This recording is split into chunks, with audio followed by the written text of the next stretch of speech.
Well, here we are, folks. Welcome back to Talking Racine. And once again, we have a full complement of panelists. We have Mr. Ken Lumpkin over here on my far left. Immediately to my left is Mr. George Myers. Howdy. Mr. Jim Spodek, our producer, and I'm Dr. Ken Jorgen, your host.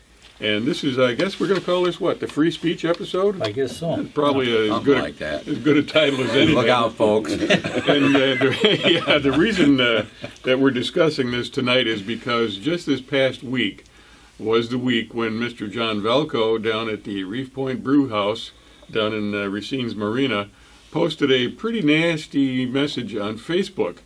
And somebody notified somebody, and it ended up getting into the press, into the Milwaukee press. I think it made all 3 TV stations. Mm-hmm. I got communications personally myself from as far away as Canada, Alberta, Canada, from people who were wondering what the heck is going on down in Racine. So I don't know how many of you have seen it. I think a lot. If you haven't, you're one of the few that hasn't. And I don't know. Do we want to? Yeah, I can do a quick clip and bring everybody up to date. Just a quick news article. Yeah. I mean, we're going to actually show the actual post. It's a beauty. Hang on. Yep. Okay. It's, if you haven't heard it. Yeah. One Facebook post has landed this Racine restaurant in the middle of a firestorm. A post suggesting NFL players who take a knee should be killed. In a since deleted Facebook post, Reef Point Brewhouse co-owner John Valco posted, "Kill the idiot players, execute them. They're nothing but garbage. The league is screwed up if they think it is their right. It's their duty to respect our country and our flag. They should go kneel in front of a freight train. Shame on these stupid misfits of society. They need to die." What was your first reaction? What is he doing now? What the hell is he thinking? Valco's business partners are distancing themselves from his comments. When you say comments that are, calling for shooting or execution or anything, that's not okay in anybody's book, and it just makes me sick. Meanwhile, scores of negative comments have rained down on the business. Kind of a shame that people all over the world are just ready to throw the book at us, and they don't even know who we are. You've reached the office of John Valco. We tried to talk with Valco, but no one answered at his home or office, and his partners say they haven't spoken with him. Can you see him being associated with this business moving forward? No, I don't. Wow. Now that's. I think we've gone beyond the bounds of good taste, and what else have we exceeded there? Probably some people's constitutional rights. I mean, that's kind of an infringement. When you're talking about killing people, isn't that technically a violation of people's civil rights? Yeah, I think it could be considered that. Yeah. As much as I didn't like the president, his narrative, his conversation of how he described what should happen to the athletes. Mm-hmm. I mean, this is really, I think, out of bounds. And when I was on the county board, I know that property had some connection with the county. And I hope, Donnie Snow, QA Sakura, the Jackson supervisor, I hope they have some initiative. If they see this, I'm going to make sure I email them a copy, but I hope they make some move to find out, is the county responsible for that property in some kind of way. Yeah. I never thought of that. Well, the co-owners of that business are quickly distancing themselves from Mr. Valco, and I think it's apparent that he's got some issues. I mean, this is. Well, I don't see anything rational about that particular statement. When we talk about executing people, it's under the most serious circumstances, and some states don't even allow it. But even those states that do allow it, it has to be a pretty bad mutilation of some sort, of something, before you go that far. Right. So to take this totally literally I don't think is particularly rational either, because it wasn't a rational statement. That's simple. You don't do that type of thing because somebody kneels at a sports game. I mean, we don't even do that thing after they've chopped somebody up in some states, and really done something silent really protest something bad. Is what they were registering. Right. But I think if we just can tone it down a little bit and say, do they have a right to protest? Right. And so let's get off the irrational part of it about, are we going to kill them if they do? That's obviously not the case. It's not even rational to consider it to be a sensible action. Unfortunately, George, when this kind of language is allowed to continue unaddressed, it has a tendency to multiply itself, build on itself.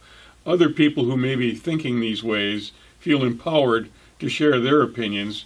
And, before you know it, somebody could act out on this. No, we've just addressed it. I've just addressed it. Let's put it that way. Oh, you've taken care of it? Well, yeah, I've taken care of it. It's irrational, it's illogical, it's stupid. But now the question is do they have a right to protest? Right. Yeah, that's the issue that we're trying to get to. I would say yes, they have. They obviously have a right to protest. You can protest any way you want in this country, as long as you're not doing some type of harm on somebody else. You can't say, well, I don't like what you just said, and stab them.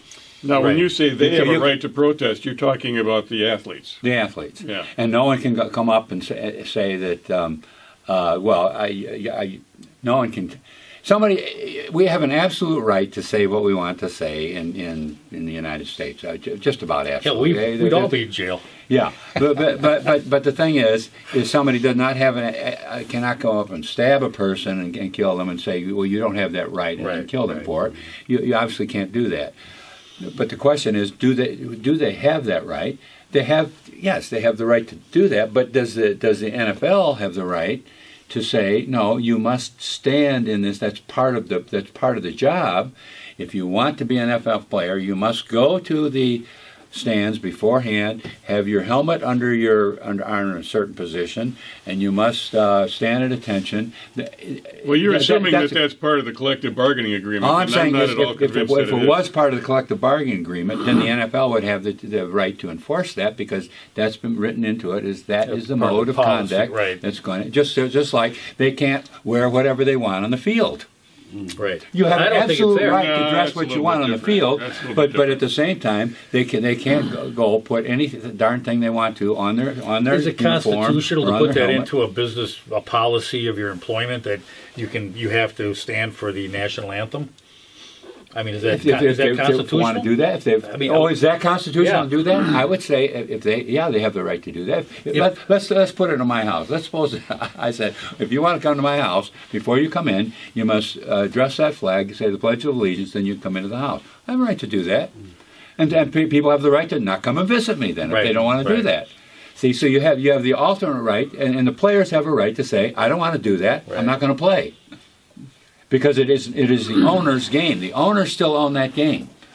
The players are players. The owners own the league. There would be no game without I think you players. guys are stretching this because There would be no league without the owners either, unless the players are ready to establish That's one why of it's their own. called Go a ahead, what do you got? collective Go bargaining with this, Ken. agreement. only thing I'm looking at the fact now. I heard on yesterday on the news that the basketball NBA are going to be making that. I mean, that got to be a rule. If you're in the NBA, you're going to have to stand.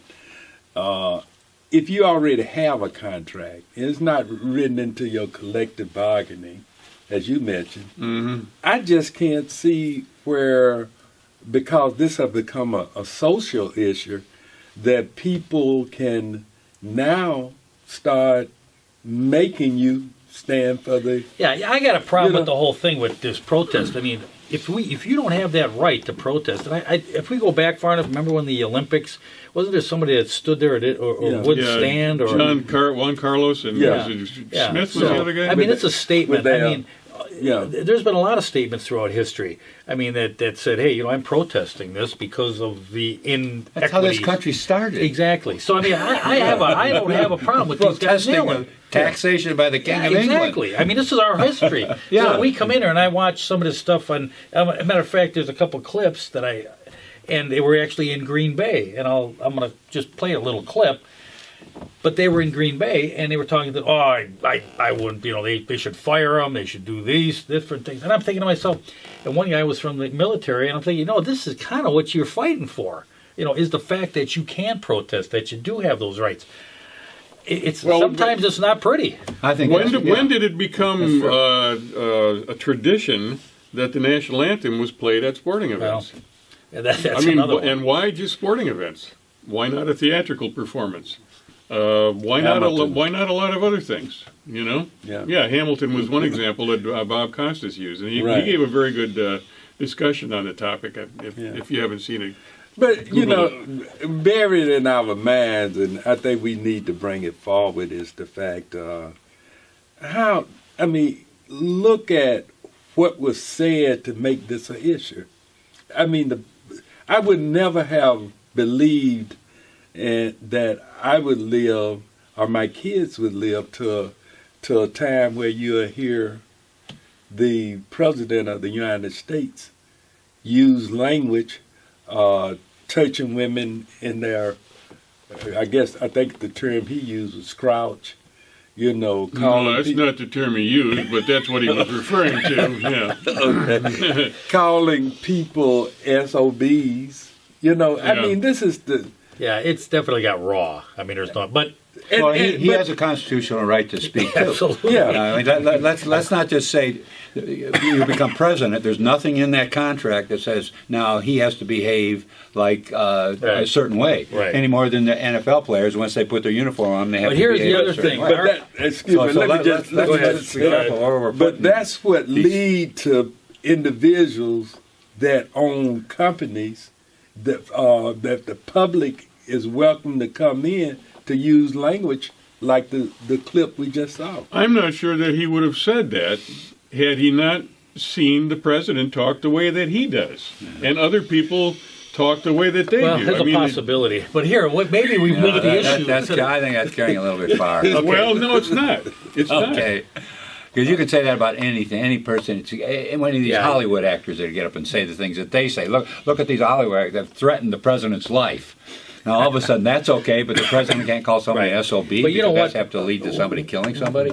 What if? Come on. No, that's not what I'm saying at all. I think the That's not what I'm discussion saying has at been all. Sounds like moved you're saying it. to the NFL, Well, but I don't think that was the original. Steers. I don't believe that was the original concept of kneeling. I believe it was because the young black players were protesting the fact that they felt that their young brothers were being shot by officers, and I think that is really the beginning of this. And I think they've made this into maybe more of an issue with the NFL and the players and what have you, because a few of them protested that. But I think that's where it actually started from. Well, yes, it did, and it was Colin Kaepernick who was Right. the lead actor in that. And I'm perfectly fine with it. He just said, I'm going to kneel down when you're playing the national anthem, because of what is going on in this country. It's not that I disrespect the country, it's that I'm upset by certain things that are allowed to happen here.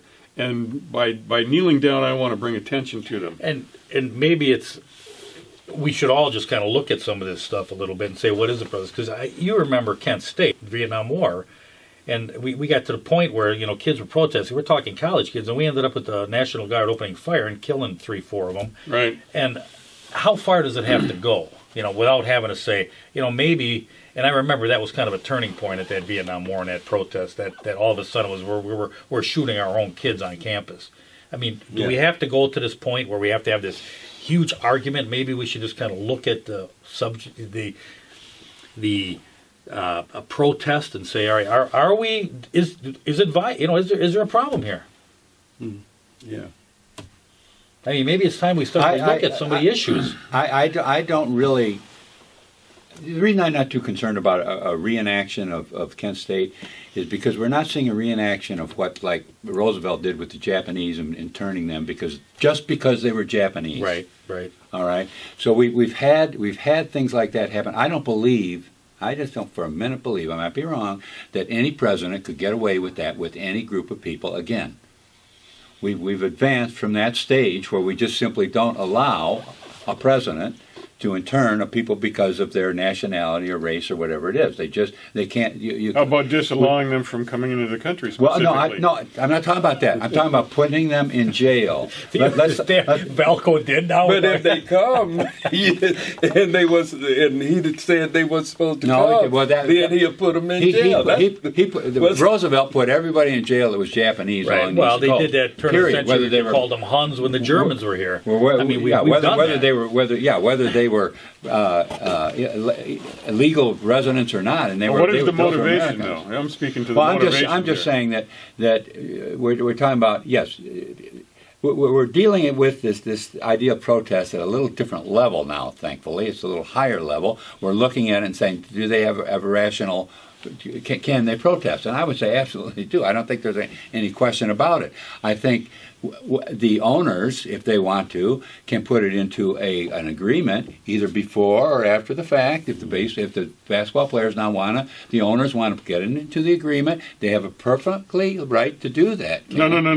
That violates the very concept of an agreement. No, what do you mean? Both sides, put it into the agreement. No, both sides have to agree. If they want to put it in there and get the players but to agree. But you said the owners. Not unilaterally. I'm sorry. I don't mean to say that you can unilaterally, but they can get it into the agreement, suggest a new one, and say if we want to have a new agreement, we're going to make this part of it, and then it's up to them to negotiate whether they do it or not. Mm-hmm. But they have a right to renegotiate the agreement. Let's put it that way. They have a right to renegotiate the agreement, so they have to stand up for the national anthem. And at that point, it becomes part of the job.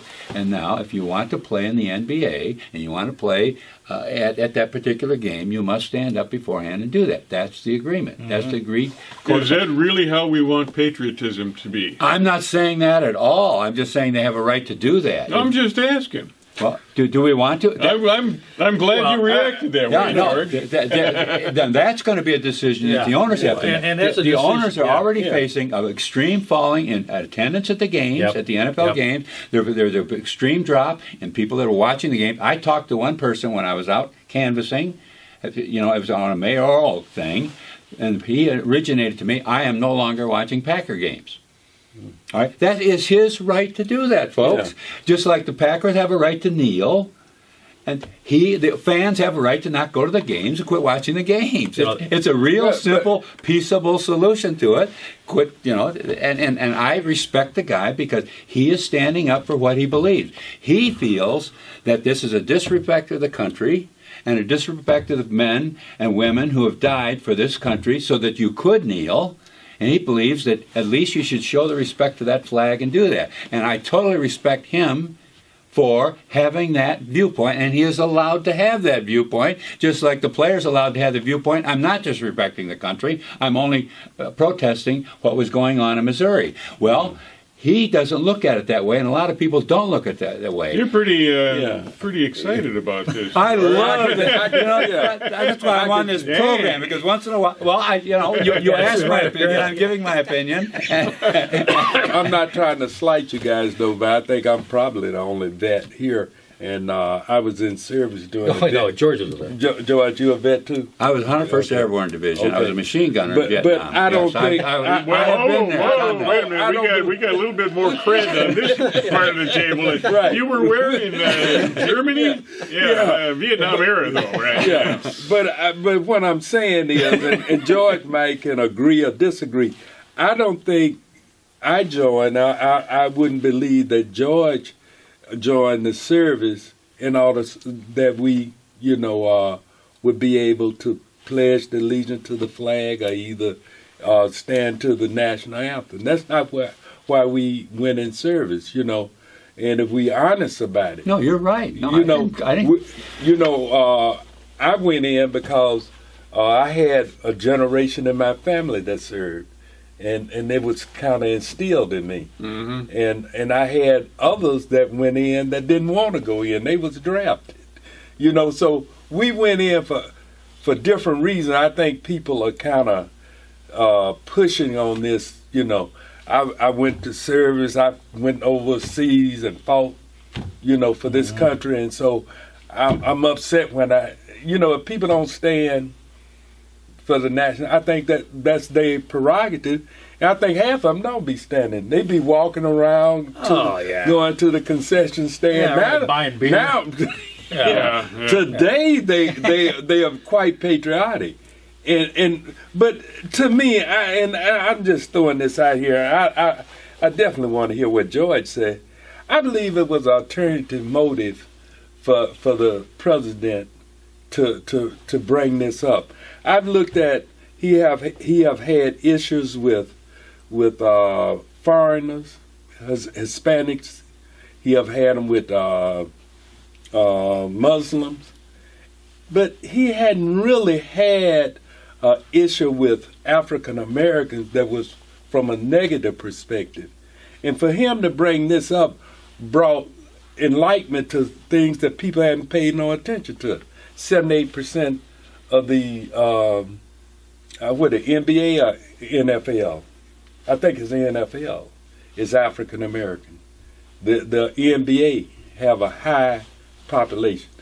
He didn't bring it up about what was happening. I mean, this has been going on. Kaepernick been doing this even during the Obama administration. Mm-hmm. Nothing was said. Well, there was an interesting remark that I read on Facebook where somebody was talking about these whiny millionaire athletes and how, they should go back to their community and do some good. And now, ironically, Kaepernick has raised and donated personally as well millions of dollars back to communities in need. So, I mean, he's not just out there protesting; he's walking the walk.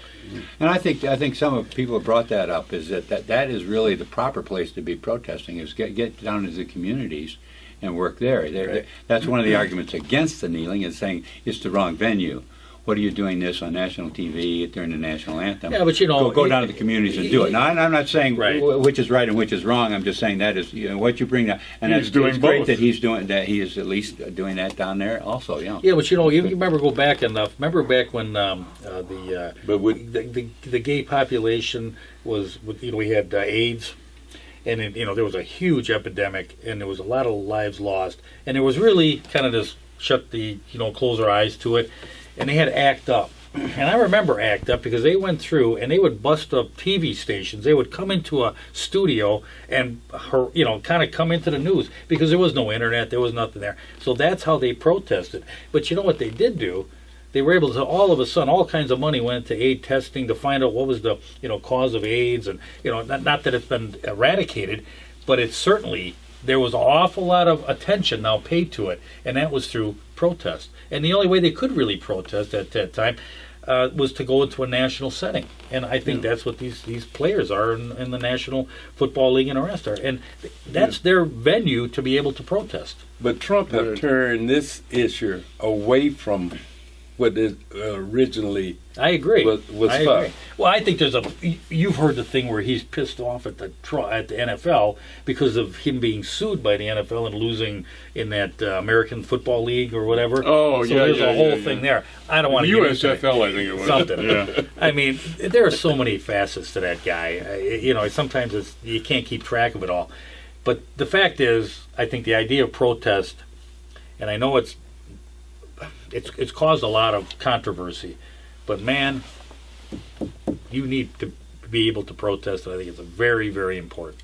Well, and if it upsets somebody, that's the reason to protest. yeah, exactly. That's why we're doing it. I mean, I'm an old guy, so I'm from the civil rights movement, and I look at some of the things that we marched and demonstrated and actually went against the law. I mean, we wouldn't be drinking out of fountains. We wouldn't be able to, sit at anywhere on the bus. Yeah, but it's all kinds of things that if we have been quiet, like people are saying publicly, they shouldn't be demonstrating like that. Mm-hmm. Would never occur. It does make change. It brings about change. It does. That's why we protest. We protested against the wall being up in Berlin. That's why finally, it took a long time, but it was brought down. America, we protesting what the Rocket Man is doing in Korea. Okay. I was going to say, who's the Rocket Man? You're talking about well, one thing I would throw in on these protests is a lot of times the people themselves are ready for a change long before the laws change that allow people to behave they want to. When I was in the service in the United States, before we got shipped to Vietnam, we got leave to go to Georgia, and I walked in on the wrong side of a bar. I didn't think anything of it, I'm just sitting there, and I ordered a beer, and the bartender comes over me in a real strong southern drawl. I couldn't understand what he said. He finally got it across to me, though. I have to go out to the white side of the bar because I was sitting on the black side of the bar. And then I looked around and me, oh yeah, there's all black guys here. So I had to go out the door, go down the street a little ways, come in the other door, and get on the white side of the bar, and then he could serve the beer. Now, I didn't mind getting served there. I was ready. Yeah. I'm just a Yankee, damn Yankee. But the law did not allow him to serve me there. He would lose his license if he served me on that side of the bar. So I had to go around to the other side to get served. So all I'm pointing at is that a lot of times it's these laws that are set up that are forcing some type of inequity or something like that should be protested. Kaepernick wasn't protesting that. Remember, he was protesting not a law, but an individual action. It was a result of a court action where some police officers who were, no cop you can find any place that agrees what these police officers did, shooting black kids, and then they got off on it, less than murder. So he was protesting an actual. What do you mean you can't find anybody that agrees to it? Police officers. You read what the police officers say. They uniformly condemn it, Ken. Yeah, there might be one someplace that's keeping his mouth shut, but uniformly they have condemned that action by. But there have been several actions. Well, the point is that there was no law that protected those police officers. That was an individual thing, and I would just like to bring that out. Is that point out is that a lot of times what these outrageous things that we see with the going on in the schools and with slavery and all that type of stuff, those were instituted laws by government from above that had to keep those things in place, where people were ready to change before that and change their ways, but they couldn't because the laws prevented them from doing it. And that's what needs to be protested. That's what Martin Luther King was protesting. He was protesting the laws that kept these things in place instead of letting people do what they wanted to do. Because people are basically good, and they will eventually come around to the right decision if allowed to do that. That's my belief in it. Boy, you're keeping it all in. It's going to explode any moment. You're talking to me? Yeah. Yeah. Well, I can feel it. It's like a vibe over there. Yeah, Vibe over here. there was a lot more than laws that were being protested. Protest was about the mood of the country. It was about the demeanor of a large part of the population. The fact that people would turn the other way, they'd look the other way when these things happen, like you did. And I'm not faulting you for that, because you're one guy and you're all by yourself there. But a lot of people just allowed that to happen. They just accepted it. And the protest was, we should not be accepting this. These laws do not belong on the books, and these behaviors do not belong on the books. And we need to change the hearts and the minds of the population in order to get these laws removed. Well, all I'm saying is that things would change a lot more quickly if the laws were removed, because people begin to find out very quickly that they're silly laws. I couldn't. Well, it's a way to separate, too. Some of the stuff is a way to separate people and then create this chaos. And I think that if you take a lot of that away, people the human spirit will work together to better all. Yes. I really believe that. Yeah, communication does that. As people get to know each other, they find out, oh, wait a minute, this guy isn't. So what if he's Japanese? I can still talk to him. He's a person. Oh my goodness! I thought Japanese were evil. Right. Japanese are fine. Of course. But how do you bring? I'm wondering, and what I'm concerned with now, and I've seen a lot. How do you bring people together? We agree that it's a problem with the races and the groups of people and all of that. So how can you bring them together with the attitude? And I'm gonna have to bring the president in again, that he's created almost a atmosphere of separation, of people not being able to come together. Would you agree? I haven't noticed. I have not observed that. Okay. No, I'm sorry. I don't know quite. I've noticed I've put in the argument. I got to admit, I noticed somebody else. Are you guys Democrats or something? But you know what? Go back. If you ever really, do something, go back and look at John F. Kennedy when he speaks and how he, and then look at Good Trump. Democrat. Yeah, well, a Democrat. I'm not I don't like anybody.